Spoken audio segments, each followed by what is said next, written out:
اللہ الرحمن الرحیم۔ اور ذالکا یہ حکمت بعثت ہے کہ رسولوں کو کیوں اللہ تعالیٰ بھیجتا ہے، اشارت الی ما تقدم من بعثت الرسل الیہم مدارک، کہ اللہ تعالیٰ رسولوں کو مبعوث کیوں کرتا ہے، فرمایا اتمام حجت کے لیے۔ رسول کیوں آتے ہیں؟ اتمام، بولو شاور، کس کے لیے؟ اتمام حجت کے لیے۔ اللہ تعالیٰ کا قانون یہ ہے کہ نہیں، رب تیرا ہلاک کرنے والا بستیوں کو بے ظلم کے ساتھ، یعنی بے ظلم اہلہا بشرک ابن کثیر، ان کے اہل کے شرک کرنے کے ساتھ، وَأَهْلُهَا غَافِلُونَ، اس حال میں کہ اہل ان بستیوں کے غافلون، بے خبر ہوں مسئلہ توحید سے، غافلون بے خبر ہوں مسئلہ توحید سے، توحید والا مسئلہ انہیں سمجھایا ہی نہ جائے اور ایسے ہی ان کو تباہ کر دیا جائے۔ بَلِكُلٍّ درجات، بَلِكُلٍّ ہر ایک کے درجات، لِكُلٍّ سے مراد جنوں انس، سالے اور تالے، یہ تالے توئے کے ساتھ ہیں، سالے نیک اور توالے بد، سب کے درجات مما عملو، اس سے کہ عمل کیے انہوں نے، جیسے عمل کیے، ہر ایک کے اللہ کے ہاں مختلف درجات ہیں، نیکوں کے بھی درجے ہیں، بروں کے بھی درجے ہیں۔ لِكُلِّ عَامِلٍ بِطَاعَةِ اللَّهِ او بِمَعْصِيَتِهِ درجات، ہر عامل چاہے اطاعت کرنے والا ہے اور اوپر کا حاشیہ، یا اس کی نافرمانی کرنے والا ہے، اس کے درجات ہیں، منازل ہیں جن کو اپنے عمل کے ذریعے پہنچے گا۔ ان کان خیرا فخیر وان کان شرا فشر، سمجھ گئے؟ اگر خیر ہے تو خیر، شر ہے تو شر، وہ اپنے یعنی عمل برا تو درجہ بھی برا، عمل نیک تو درجات بھی نیک، یہ وہاں پہنچے گا اپنے اپنے درجوں میں۔ لِكُلٍّ دَرَجَاتٌ مِّمَّا عَمِلُوا، ہر ایک کے درجات ہیں اس سے جو انہوں نے عمل کیے۔ وَمَا رَبُّكَ بِغَافِلٍ، اور نہیں ہے رب تیرا ذرا بھی بے خبر، عَمَّا يَعْمَلُونَ، اس سے جو یہ عمل کر رہے ہیں، یعنی درجات دینے میں اللہ نسیان سے پاک ہے، جو جیسے عمل کرتا ہے اللہ تعالیٰ اسی کے مطابق درجات عطا کرتے ہیں۔ ایک قانون بھی آ گیا کہ لم یکن ربک مہلک القری بظلم واہلھا غافلون، یہ مضمون کئی مقام پہ آئے قرآن پاک میں کہ اللہ تعالیٰ اس وقت تک عذاب نہیں دیتے جب تک رسول مبعوث نہ کرے۔ سورہ بنی اسرائیل ذرا نکالیں، 525۔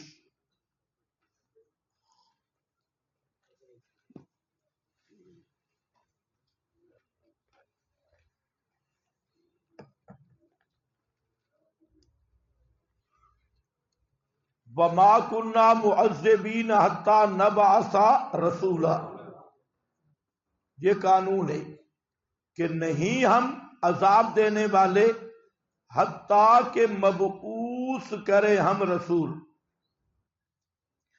یہاں پر بھی یہی مضمون ہے۔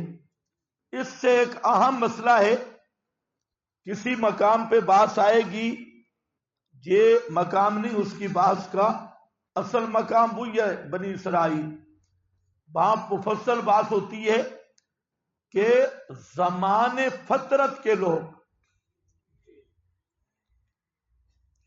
جو تقریباً 600 سال پر محیط زمانہ ہے جس میں انبیاء کی بعثت نہیں ہوئی، ان کے لوگوں کا حکم کیا ہوگا، اس پر ایک مفصل بحث ہے۔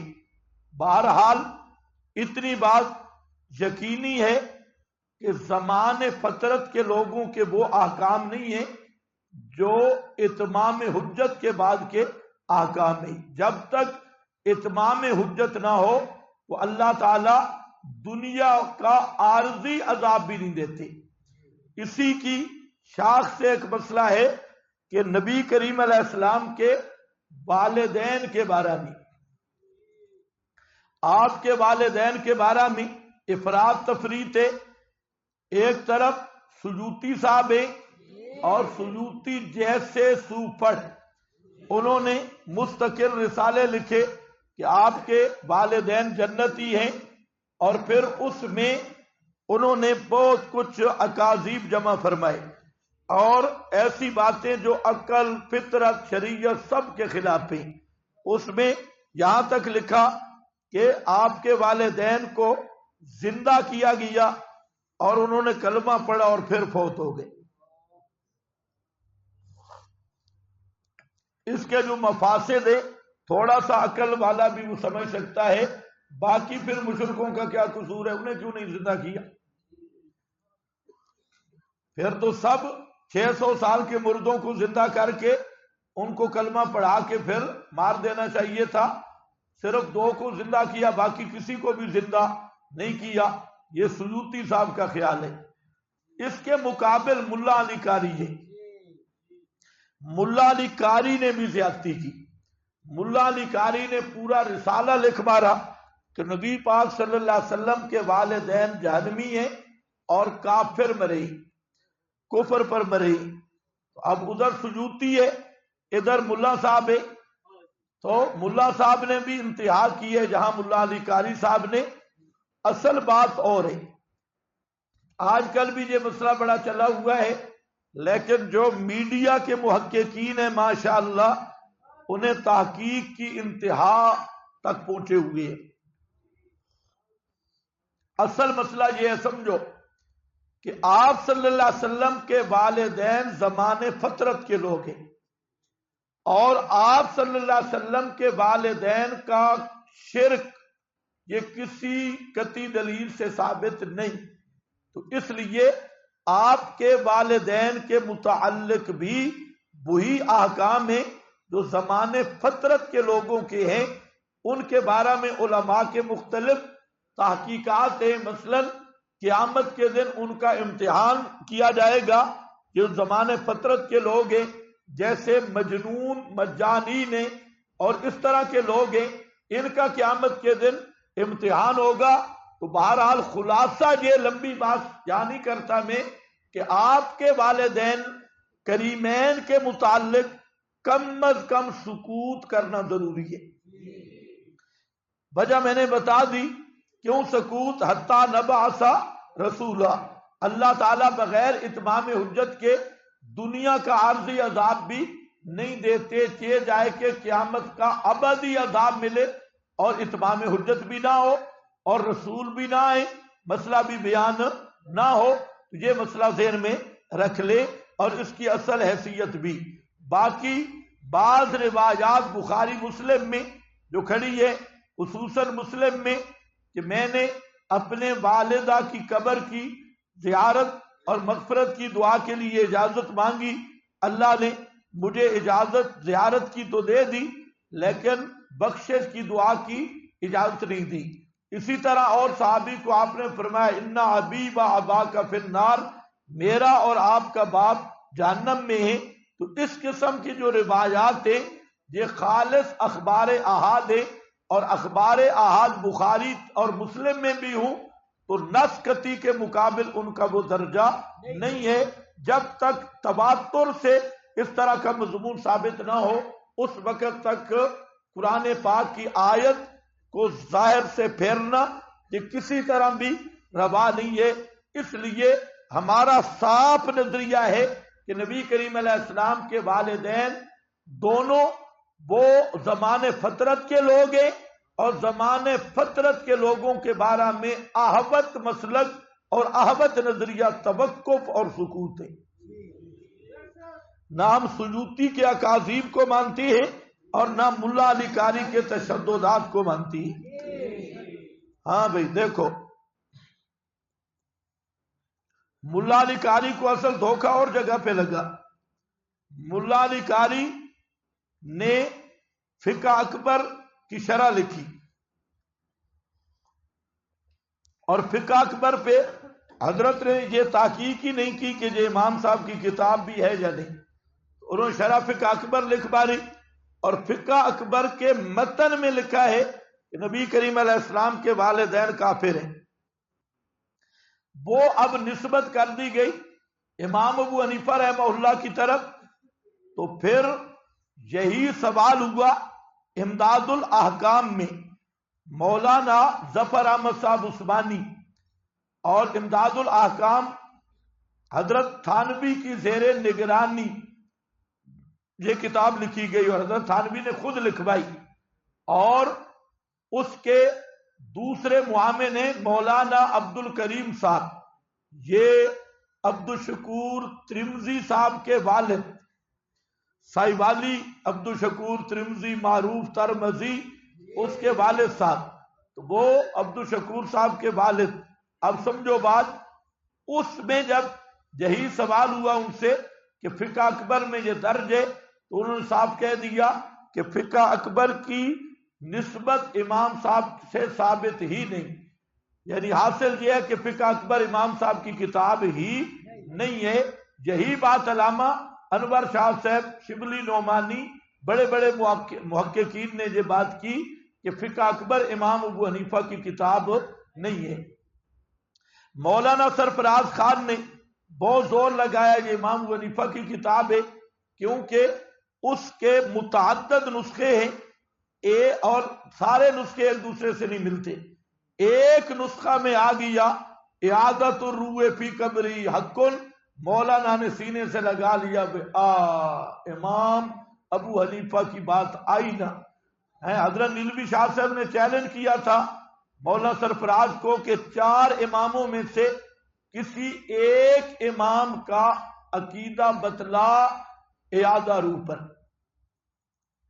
تو اس کے جواب میں مولانا سرفراز خان نے 2 جھوٹ ارشاد فرمائے، ایک فقہ اکبر اور دوسری کتاب الصلاۃ نکالی امام احمد کے نام پر، جس کے متعلق امام ذہبی نے بڑی ڈیٹیل کے ساتھ لکھا کہ یہ امام احمد بن حنبل پر جھوٹ ہے، زنادکہ کی کتاب ہے جو امام کے ذمہ لگا دی گئی کتاب الصلاۃ، یہ امام احمد بن حنبل کی کتاب نہیں ہے۔ سیر اعلام النبلاء اس میں بھی ذہبی نے تصریح کی، تو ادھر یہ فقہ اکبر ہے، ادھر وہ کتاب الصلاۃ، حالانکہ امام احمد، شافعی، مالک تینوں امام اس روایت کو بیان کر رہے ہیں، اور وہ کیا ہے، نسمۃ المومن طائر یعلق فی شجر الجنہ حتی یرجع اللہ الی جسدہ یوم القیامہ،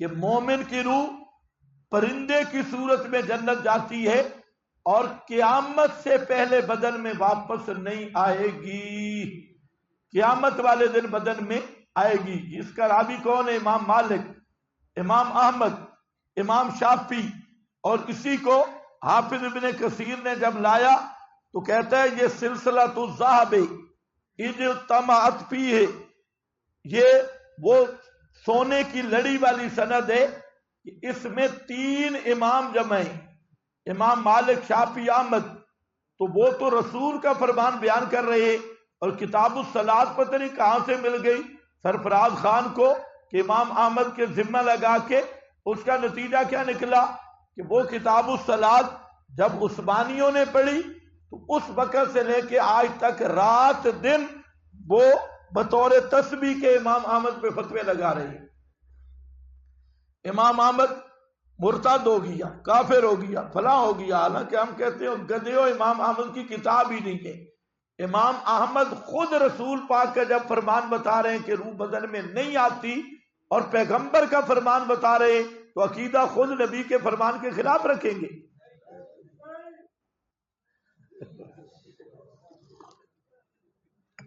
ہاں بھائی دیکھو،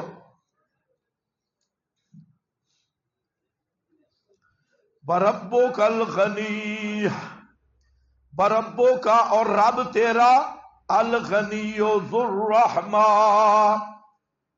اور رب تیرا غنی ہے، ذو الرحمہ رحمت کرنے والا ہے.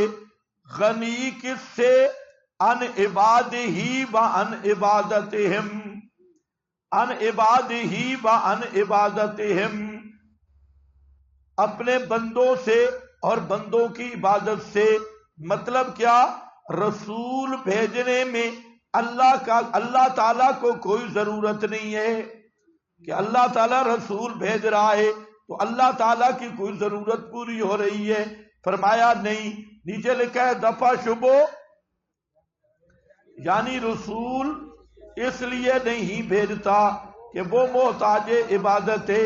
اسی پر اوپر مدارک کی عبارت ہے وَرَبُّكَ الْغَنِيُّ، اور تیرا رب ہی غنی ہے اور سارے محتاج ہیں. کلہم فقراء، اور صرف غنی تیرا رب ہے. ذو الرحمہ، رحمت والا ہے. یہ بعثت الرسل، یہ اللہ تعالی کی رحمت ہے. ان یشا یذہبکم، یہ نمونہ غنا ہے. وہ ایسا بے پرواہ ہے کہ ما بہی حاجت الیک، ابو سعود کا حوالہ ہے، اس کو کسی چیز کی ما بہی حاجت الیک، اسے کوئی تمہاری ضرورت نہیں ہے. سمجھ گئے؟ باقی رہ گیا رسولوں کو بھیجنا، تو وہ مہربان ہے، لیکن اس کو عبادت دینے کا طریقہ بھی آتا ہے اور دے بھی سکتا ہے. یہ ذو الرحمہ، یہ اس کی خاص مہربانی ہے کہ اس نے رسول بھیجے ہیں، اس کے ذمہ میں واجب کوئی چیز نہیں. حضرت ابو ذر فرماتی ہیں رسول اللہ صلی اللہ علیہ وسلم نے اللہ تعالیٰ کا غنا بیان کیا. فرمایا، اللہ فرماتے ہیں یا عبادی کلکم مذنب الا من عافیتو، اے میرے بندو تم سارے گناہ گار ہو مگر وہ جس کو میں معاف کروں. فصلونی، پس مانگو مجھ سے مغفرت، میں تمہیں معاف کر دوں گا. ومن علم منکم انی ذو قدرت علی المغفرہ، جس آدمی کا عقیدہ ہے کہ میں گناہوں کو معاف کر سکتا ہوں، پس وہ مجھ سے استغفار کرے. بے قدرتی غفرت لہ، میں اسے معاف کر دوں گا. وکلکم ضال الا من ہدیتو، اور اے میرے بندو سارے کے سارے تم گمراہ ہو مگر وہ جس کو میں ہدایت دوں. فصلونی، پس مانگو مجھ سے الہدا، میں تمہیں ہدایت دے دوں گا. وکلکم فقیر، اور سارے تم سب فقیر ہو مگر الا من اغنیتو، مگر جس کو میں غنی کر دوں. پس مانگو مجھ سے اپنے رزق.